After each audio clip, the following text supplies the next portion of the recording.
For almost 10 years, the United States had been tirelessly searching for one man, Osama bin Laden, the terrorist mastermind behind the September 11th attacks that killed almost 3,000 Americans and triggered a war that was still raging today, May 2nd, 2011.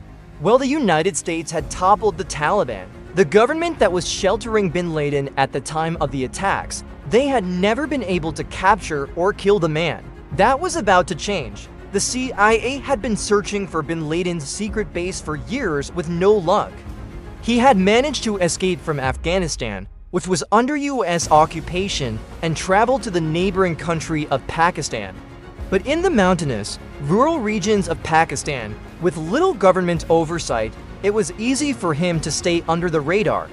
The government had been looking for leads for years, but finally got their break in 2010, when their leads led them to a compound in Abbottabad. They began taking surveillance footage of the compound and determining the best way to breach it. What followed was one of the trickiest intelligence gathering operations in US history. The compound was heavily guarded and in enemy territory. The US had to rely heavily on local help to gather intelligence, and over a period of months they spied on the 3-story building.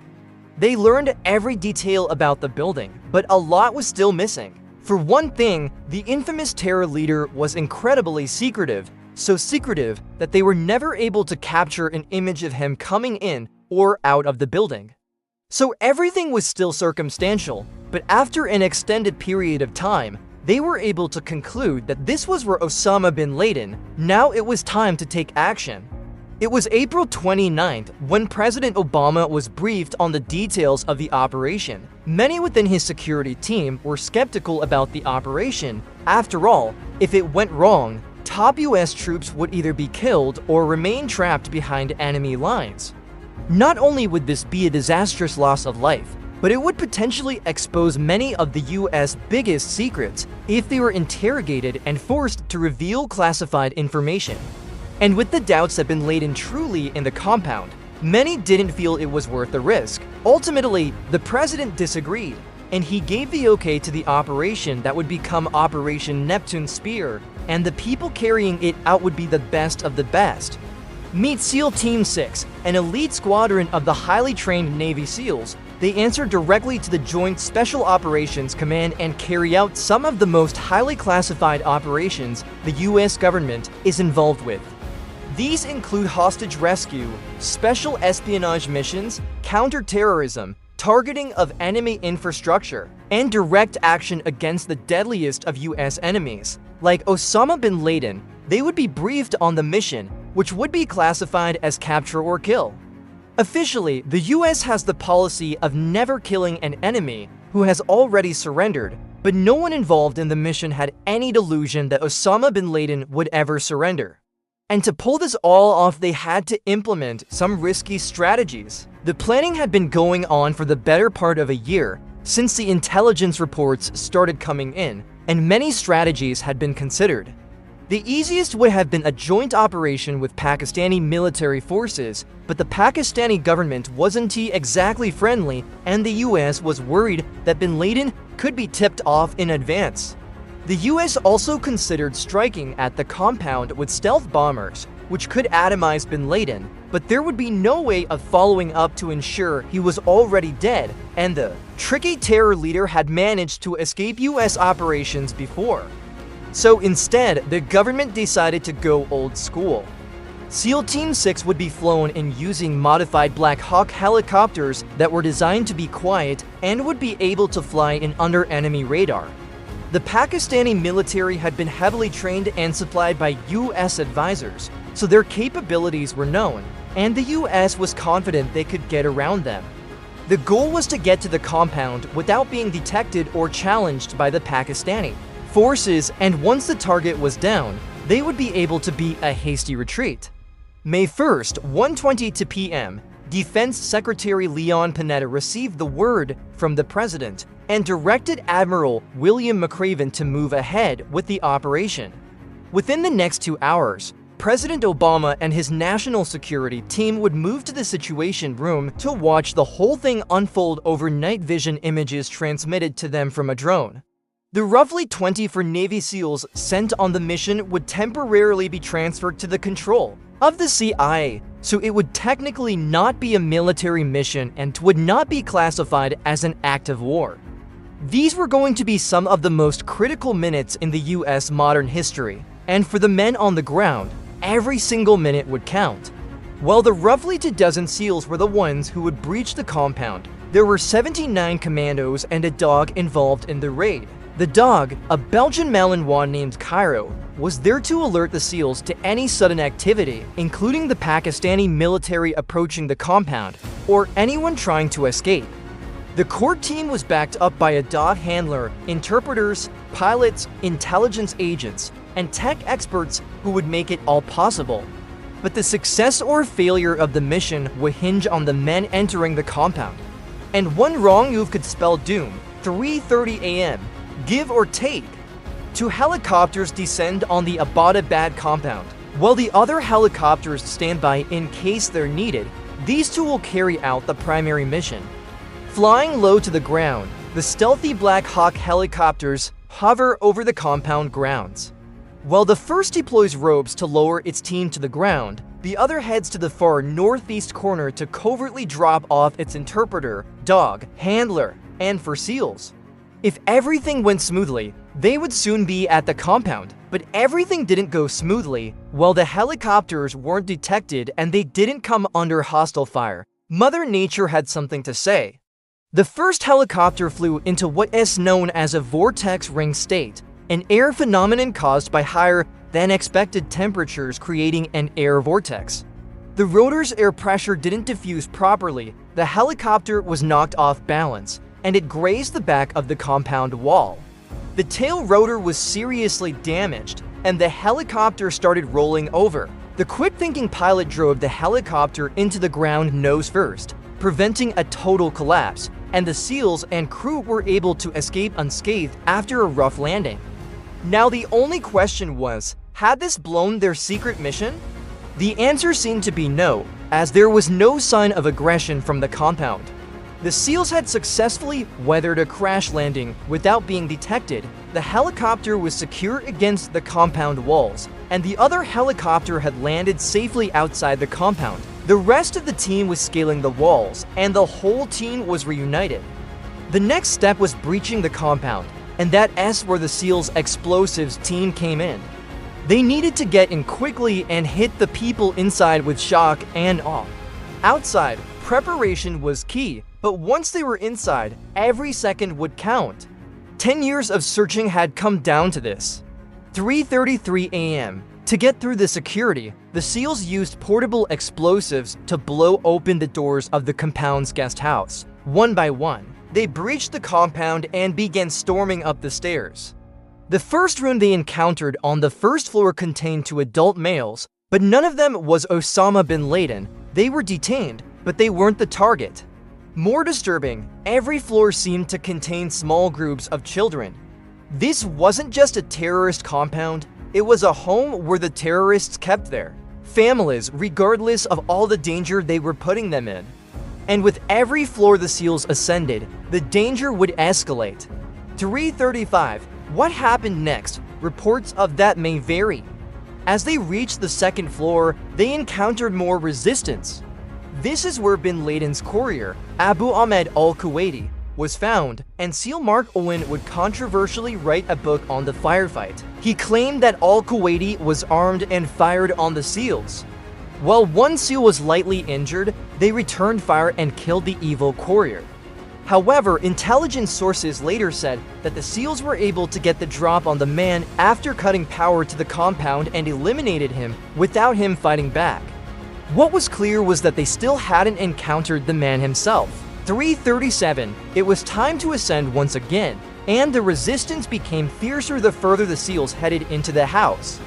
They had encountered the courier, as well as his brother and wife, and all enemies had either been killed or captured. As they ascended the staircase, they encountered another enemy, and this one provided a glimmer of hope. After the Al-Qaeda soldier was killed, the SEALs identified him as son of Osama bin Laden, one of the terror leader's many progenies who followed in his footsteps. And if he was there, the odds were good his father wasn't far away. 3:39, there was only one floor left to be breached, the third, and the SEALs were steeling themselves for yet another disappointment. This was clearly a high-level Al-Qaeda compound, but bin Laden had been notorious for staying one step ahead of his pursuers, and he could be far away by now.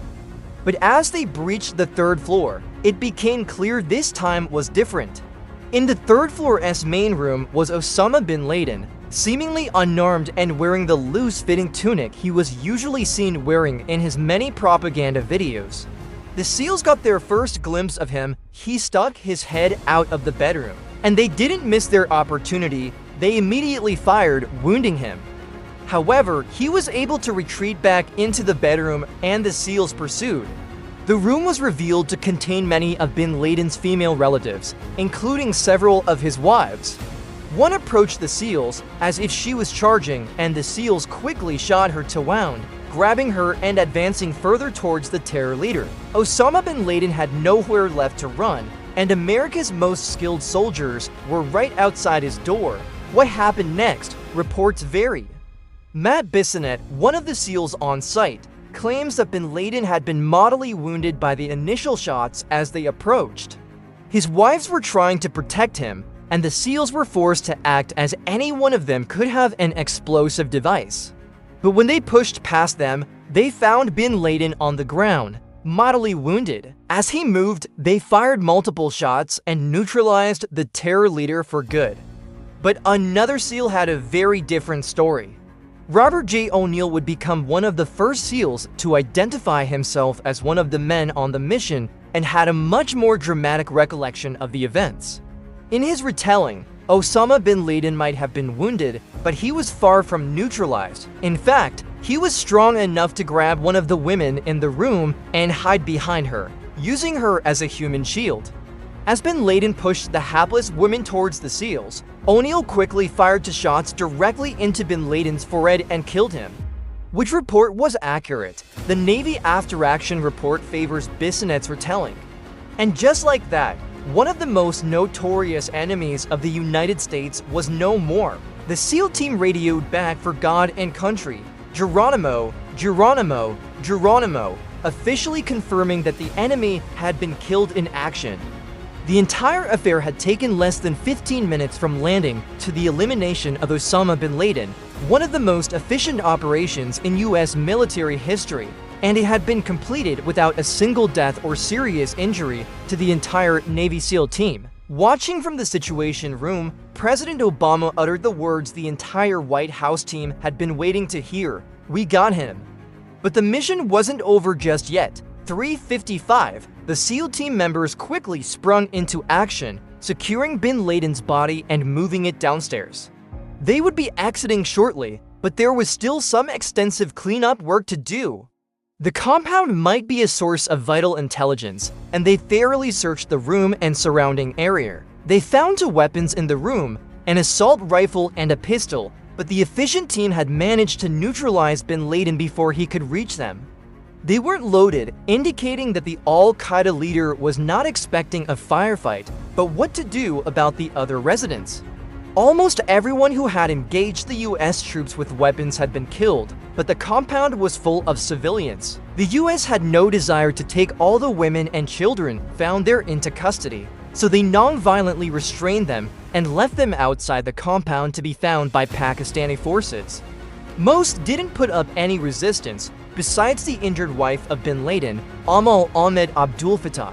She berated the SEALs in Arabic for the entire duration of the cleanup mission, and it seemed the Yemeni woman was a true believer in her late husband's mission. She, like most of the people found there, would eventually be deported from Pakistan back to their home countries in the Middle East, and now it was time to make a clean getaway. For 05, bin Laden's body and every important piece of intelligence or evidence had been secured. Taking what they needed, the first helicopter was loaded and primed for takeoff. Much like the landing, this was a low takeoff to avoid detection. For those back in the United States, the SEALs were heroes, but this was an unauthorized mission, and it was unlikely the Pakistani forces would be grateful if they were caught there. But much like the first time, SEAL Team 6 pulled off a perfect getaway and exited the compound. But there was one more matter to attend to. For 08, the damaged Black Hawk helicopter that crashed in the compound would not be leaving through the sky, and Pakistani forces would be there shortly. The chopper contained vital information about US military capabilities because it wasn't just a standard helicopter and had been outfitted with stealth features. So before they departed, the troops used the same portable explosives like the ones they had used to breach the compound and gave their fallen chopper an explosive send-off. This only took minutes, and soon one of the backup helicopters brought on the mission arrived, scooped up the remaining Navy SEALs, and flew them off to join the first helicopter. The mission was over, and now it was time for a long ride. 5:53, the ride back was over an hour and a half, more than 3 times the length of the mission that killed Osama bin Laden. But now that it was over, they had to get back to safe territory, back in US-occupied Afghanistan, where the Americans had been fighting since the days after the September 11th terror attacks. While it was unlikely the Pakistanis would fire on a US chopper if it was detected, a stealthy escape would go much smoother, so the US troops had used some disinformation efforts. As the various explosions led to crowds before takeoff, an Urdu-speaking American military officer claimed it had been a Pakistani operation being carried at the compound and to keep their distance. It worked, and the American landed safely at Bagram Airfield, carrying the body of Osama bin Laden. Now it was time to deal with the aftermath. 7:01 back at the White House, the celebration was tempered by one question. Was it really him? Bin Laden was infamous for using body doubles, and there had been multiple times where it was thought he had been killed only for it to turn out to be a feint. So everyone waited anxiously for the results of preliminary examinations of the corpse, and over an hour after the SEALs arrived in Afghanistan, a new report came in indicating that the notorious rogue was actually dead. This time, the United States had gotten their man, and the American public was about to find out. It was the evening of May 1st when word started going around that the president was going to be making a speech on TV that night. Usually, when Barack Obama made a planned speech, it was early in the evening during primetime, often to the annoyance of everyone who was trying to watch their favorite TV show. But this unplanned speech on short notice was different, and political watchers kept waiting until the president ascended the podium at less than half an hour to midnight. And as soon as he opened his mouth, people knew this was big. 11:35, tonight, I can report to the American people and to the world that the United States has conducted an operation that killed Osama bin Laden, the leader of Al-Qaeda and a terrorist who's responsible for the murder of thousands of innocent men, women, and children, as the president paid tribute to the many who had died in bin Laden's terror attacks. A spontaneous celebration erupted around the country. It was just short of 10 years since the September 11th terror attacks, and many Americans lived in fear of the next attack. As word got around, large groups of fans attending sports games screamed in joy. Democrats exulted in the biggest foreign policy win of the Obama presidency, and Republicans celebrated the end of an enemy while wondering if they should even bother running against him next year, and there was only one thing left to do. 12:59, it was a little over an hour after President Obama's speech, and the troops had one major piece of business left to attend to: what to do with Osama bin Laden's body. The terror leader had been fully tested and examined, and they were sure he was their guy. He had been checked for any vital intel, and the body had no more secrets to give up. The only thing left to do was dispose of the body, but there was one problem with that. No one wanted him. Bin Laden was wanted in just about every country on the planet, and even the countries where he had sought refuge, Pakistan and Afghanistan, considered him an outlaw. No country would want to give him a grave because it would be a massive target for radical activity. No one wants to have an Al-Qaeda pilgrimage in your country every year. So why not just cremate his body and be done with it? Cremation is against Islamic tradition, and as hated as the terror leader was, the government still wanted to respect his faith. No need to anger his followers anymore than they already were, given that their leader had just been eliminated. Fortunately, there was an alternative. Bin Laden's body was loaded on the aircraft carrier Carl Vinson, and the US government called the government of Saudi Arabia for approval to dispose of the body. He was a Saudi citizen, after all, and the Saudis were important allies of the US government at the time. And the Saudi response was, "We don't care what you do with him, just don't make it our problem." The plan to bury Osama bin Laden at sea was approved, and the body was treated with Muslim religious rites. There was even a brief reading of Arabic religious statements, at which point the body was draped in a white shroud, placed in a bag loaded with hundreds of pounds of iron chains, and placed on a wooden board. As the board was tilted forward, bin Laden's body slipped into the sea, ensuring the terror leader would never have a grave that could be visited by loyalists or targeted by enemies. And now that the entire operation was over, there was only the cleanup to attend to. It was roughly 3 a.m. local time in Pakistan when their army chief received a phone call informing the country of the operation that took place in their borders.